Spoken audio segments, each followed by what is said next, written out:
Poppy by Fanastyfinder. Griffin stirred, his eyelids heavy and feeling impossible to open. It was hard enough taking deep enough breaths to satisfy his lungs. He knew he was still bound, not because he could feel his body, but just the knowledge that his position had not changed in the past week. Weeks? The time blurred together as one long string of just being forced to take the drug over and over. He heard shuffling beside him and forced his eyes open to peer at Nalia through lashes thick with mucus. "Good morning," he croaked out. Her head jerked up and she smiled brightly, excited to see that her friend was finally awake. It took Griffin a moment or two, but he could make out a fistful of flowers in her tight grasp. "More poppies," he smiled gently. Nalia nodded and tucked one into his hair, removing the one from yesterday. She leaned back to admire how well her flowers matched Griffin's auburn locks. "Thank you," Griffin murmured, but before he could say more, a rasping cough racked his body, seemingly catching and coating his lungs. He tried to curl into himself to protect against the cough, but even though the numbness of Dalian, he could feel his insides creaking and a sudden, sharp pain. Nalia worriedly patted his cheek, trying in vain to comfort Griffin as he jerked on the dirt floor. Finally, the harsh coughing subsided, but what little breathing he could do before seemed impossible as he lay there wheezing. Nalia began stroking his hair and scar, not knowing how to help. She was so small, not even 4 years old, if even that. Griffin was not a large man by any means, and yet he seemed to dwarf her in comparison.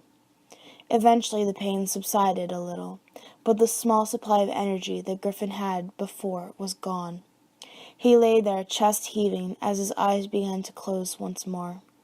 The last thing he made out before the Dalian led him back into sleep was Nalia curling up against him, his chest, draping her cloak haphazardly over both of them. Her father would not be pleased. Okay, guys, so that was a little excerpt that I wrote for this picture. This is 110% canon. This will definitely happen in the book that I'm writing, The Light Must Go Out. This scene is very crucial to Griffin's character development, or the part in the book where this scene is from.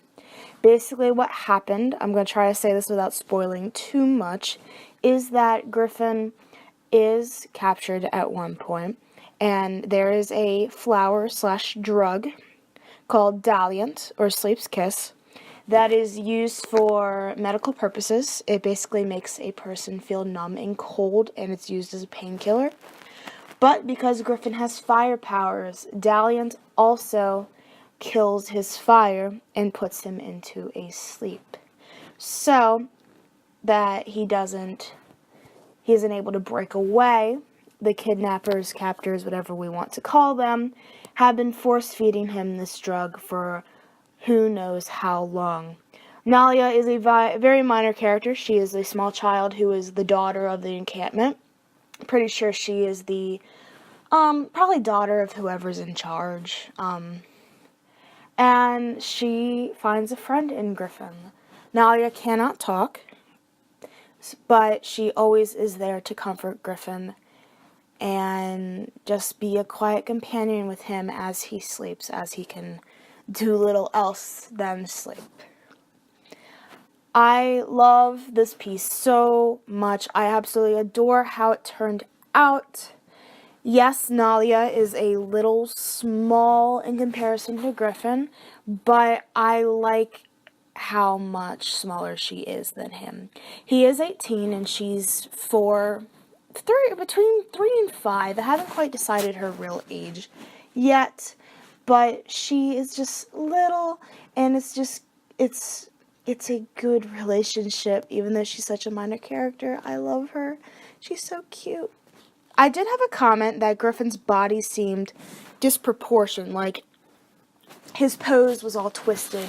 And the reason for that is his wrists and ankles are bound behind him.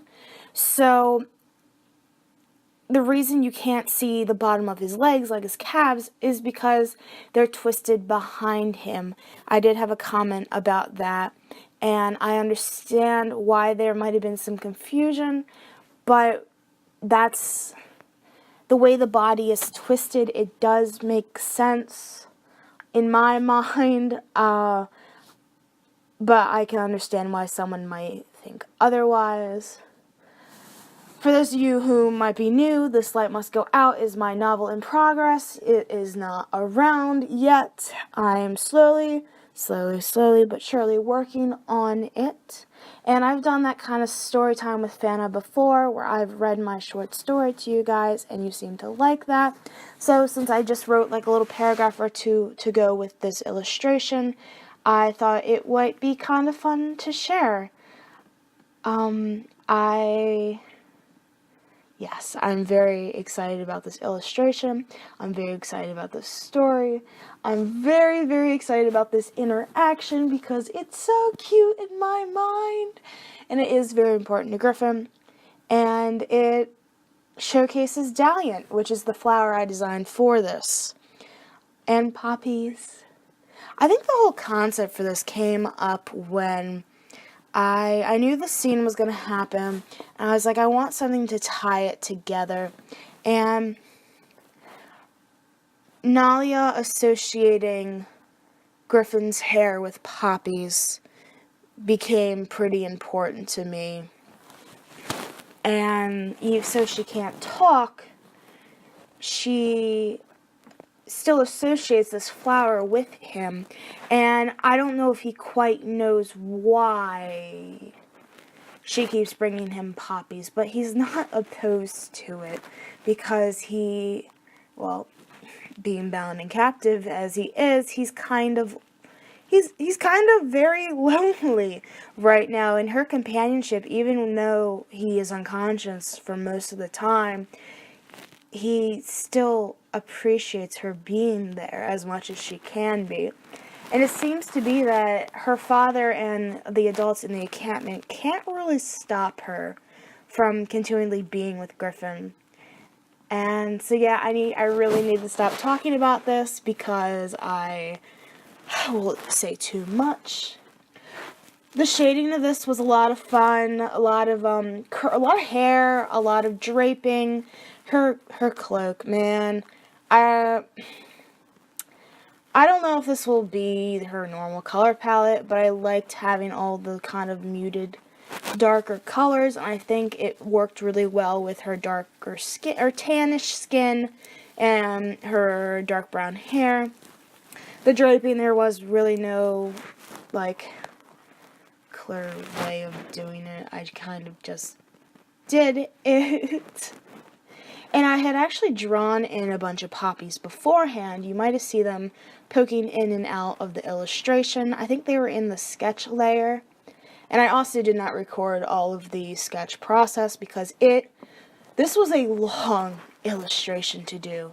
Oh my gosh, it took me so many sit-down sessions, and there was a lot of time in between the sessions. And I really told myself, I was like, you have to finish it. You love this so much. And the sketch looks great. And you need to just suck it up and do it. So I sucked it up and did it. And that's what happens. And I like how it turned out. So it is all good. I'm trying to think what the next video will be. I think I have an older one, like a character design one recorded that I might post next week with another story if you guys like the story time with Fana. The other story is significantly longer than this one is, like a lot, like probably over 10 minutes of me just reading this story. So we will see if that works out. I have a lot of in real life obligations that need me, so there might be a little bit of a gap between videos. I apologize, but you guys know that real life comes first, even though I do enjoy making these videos and sharing my content with you. I post quite frequently on Instagram, and I am not as good about Tumblr, but I'm trying. But DeviantArt is where I socialize the most in the art community.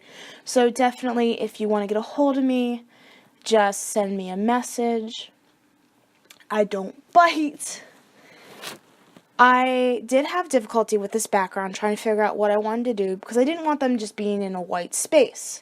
And in canon, or in the story, he is in a tent with a dirt floor. So I decided to put him in the dirt floor, put him on the dirt floor, and kind of have it been fading out in the background. And I did not use a reference for the dirt. I just kind of did a bunch of different scraping motions and flecks of like pebbles and such. And I probably should have looked at references, but I was just kind of winging it as I do. Like, I'm either like franken referencing things, like looking the crap out of references, or I am like, heck with it, and just do my own thing and pray that it looks like how it's supposed to. I did reference Griffin's pose, but now it was all me. You could see that the poppies I looked up references for, and all of that kind of jazz. If you like this video, please give it a big thumbs up and subscribe. I hope you have a phenomenal day and keep being extraordinary.